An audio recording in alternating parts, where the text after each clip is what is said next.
अगर आप भी ऐसे सोचते हो कि सब कुछ खराब हो गया है, सब कुछ बर्बाद हो गया है, अगर आप भी इस प्रकार से सोचते हो कि ये एग्जाम अगर क्रैक नहीं हुआ तो मेरे लाइफ का सब कुछ बर्बाद हो जाएगा, मेरी जिंदगी बर्बाद हो जाएगी, अगर आपको भी ऐसा लगता है कि मेरा टारगेट कंप्लीट नहीं हुआ तो जीवन में सब कुछ बर्बाद हो जाएगा, सब कुछ खराब हो जाएगा, तो ये कहानी फिर आप लोगों के लिए ही है, क्योंकि मैं एक ऐसी कहानी लेकर आया हूँ जो आपको सिखाएगी किस प्रकार से जीवन में बाउंस बैक करना होता है। एक ऐसी कहानी जो हमने पहले कभी आज तक नहीं सुनी होगी, और एक ऐसी कहानी जो हमको दुनिया के सबसे समृद्ध साम्राज्य के बारे में बताने वाली है। एक ऐसी कहानी जो दुनिया के सबसे समृद्धशाली साम्राज्य की तरफ किस प्रकार से बढ़ा जाएगा।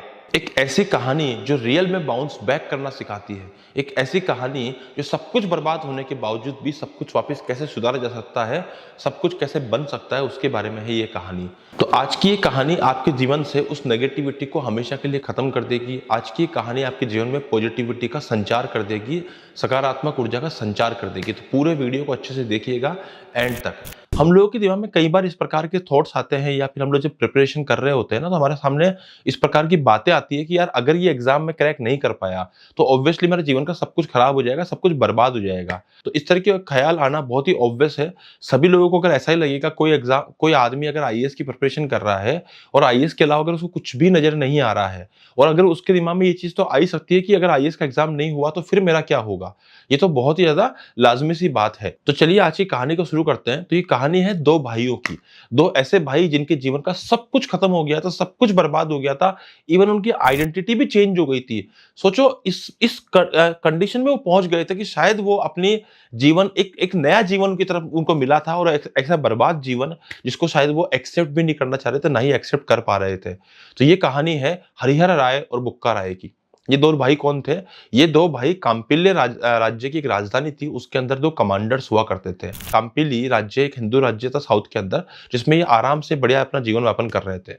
उन दिनों में भारत के अंदर जो नॉर्थ वाला हिस्सा था ना, नॉर्थ वाले हिस्से में तुगलक वंश आ चुका था। अब ये जो तुगलक वंश था ना, इन लोगों ने अपनी सीमाओं को बढ़ाने के लिए और अपने इस्लाम धर्म को बढ़ाने के लिए इन्होंने साउथ की तरफ भी अटैक्स किए और कांपिल्य राज्य को पूरा खत्म कर दिया। ये जो कमांडर्स थे हरिहर राय बुक्का राय, इन्होंने बहुत कोशिश करी अपने राज्य को बचाने के लिए, युद्ध भी किया, जो भी प्रयास कर सकते थे उन्होंने हर प्रकार से प्रयास किया, परंतु ये राज्य को नहीं बचा पाए और अंत में इनका पूरा राज्य खत्म हो गया। इनका परिवार, इनका राज्य, इनका जीवन, सब कुछ उसमें मिट गया। इनके पास देखने के लिए अगर कुछ बचा था तो वो था जलती हुई चिताएं, जलते हुए राख, या टूटे हुए मंदिर, या टूटे हुए उनके बड़े बड़े जो महल थे।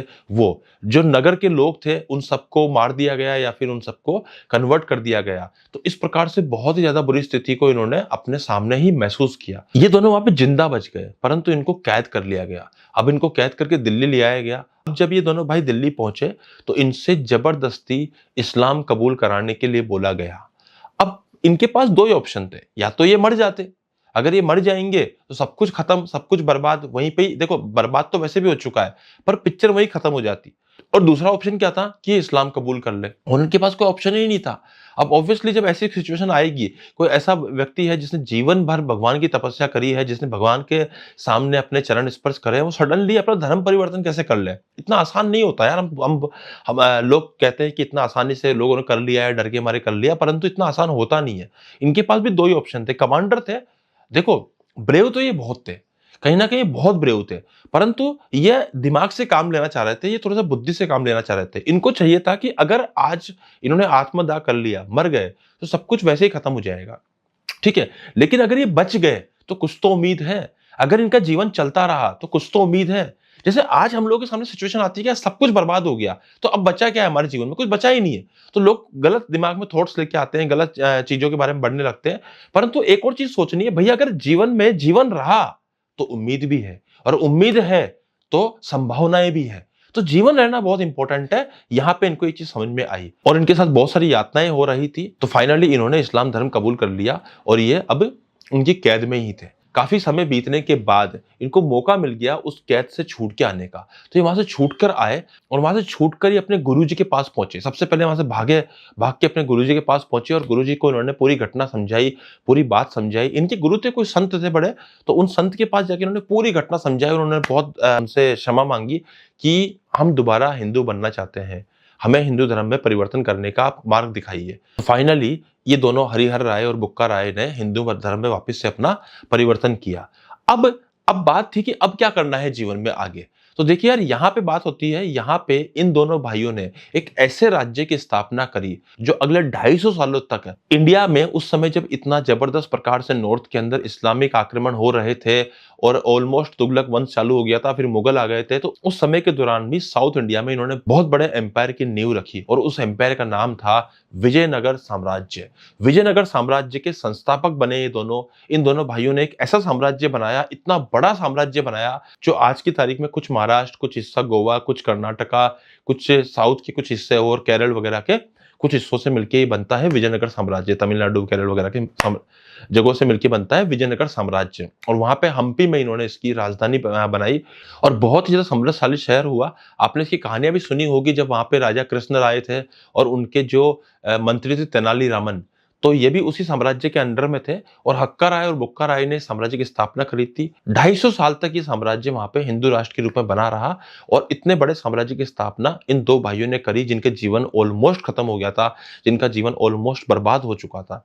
तो इस कहानी से मैं आपको क्या सिखाना चाह रहा हूं? देखो, इस कहानी से मैं आपको इतिहास नहीं पढ़ा रहा हूं। इस कहानी के द्वारा मैं आपको किसी भी बादशाह की, किसी तुगलक की जो बादशाह हुआ था उस समय, जो तुगलक की राजा हुआ था उस समय, उसकी बर्बरता नहीं बताना चाह रहा हूं। इस कहानी से मैं आपको ये समझाना चाह रहा हूं कि लाइफ में सब कुछ खराब होने की जब नौबत आ जाए, सब कुछ बर्बाद होने की नौबत आ जाए, तब भी अगर कोई व्यक्ति सोचे कि मेरे जीवन में कोई उम्मीद नहीं बची है, कोई उम्मीद की किरण नहीं बची है, तो याद रखिएगा, उम्मीद हमेशा जीवित रहती है। उम्मीद अंदर होती है, उम्मीद बाहर नहीं होती है। और अगर अंदर उम्मीद है ना, तो कहीं ना कहीं किसी ना किसी प्रकार से मौका जरूर मिलता है, जैसे इन दोनों भाइयों को मिला। बस इन्होंने उम्मीद नहीं छोड़ी, इन्होंने आशा नहीं छोड़ी। अगर ये आशा छोड़ दिए होते, शायद इतिहास के पन्नों में कहीं खो गए होते। पहली बात, इतिहास के पन्नों में ये होते ही नहीं।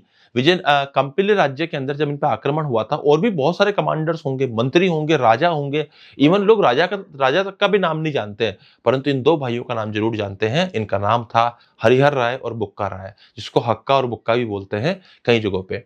तो इन दोनों भाइयों के इस प्रण की वजह से और इस बाउंस बैक करने की प्रवृत्ति की वजह से ये दोबारा इतना बड़ा साम्राज्य बना पाए। तो मेरे ख्याल से आपको ये कहानी काफी अच्छी लगी होगी, काफी इंटरेस्टिंग लगी होगी। आप मुझे कमेंट बॉक्स में कमेंट करके बताइए कि आपको जीवन में कब लगा, कब फील हुआ कि आपका लाइफ में सब कुछ बर्बाद हो गया है, या फिर आपको ऐसा लगता है कि अगर ये एग्जाम क्रैक नहीं हुआ या फिर ये पर्टिकुलर टास्क कंप्लीट नहीं हुआ तो मेरी लाइफ बर्बाद हो जाएगी। तो कभी भी इस प्रकार के ख्याल दोबारा आए तो आप इस कहानी को जरूर सुनिएगा और हमेशा सोचिएगा, लाइफ में एक उम्मीद की किरण, एक आशा की किरण हमेशा रहती है, हमेशा रहेगी। तो ये बाउंस बैक करने की प्रवृत्ति है ना, ये हमारे अंदर अंदर होनी ही चाहिए। इसको कभी खोना नहीं है हम लोगों को। कभी ऐसा नहीं सोचना कि सब कुछ खराब हो गया है, अब तो कैसे ठीक हो जाएगा। जब भी ऐसा दिमाग में आए तो इन दो भाइयों के बारे में जरूर सोचिएगा। और इस कहानी को, ये कहानी अगर आपको अच्छी लगी हो तो प्लीज इसको लाइक कीजिए। ऐसे लोगों तक आप लिंक शेयर कीजिए जिन लोगों को इस कहानी की सच में आवश्यकता है। तो मिलेंगे हम लोग नेक्स्ट वीक में नई कहानी के साथ में, नई इंस्पिरेशन के साथ में। तब तक के लिए धन्यवाद।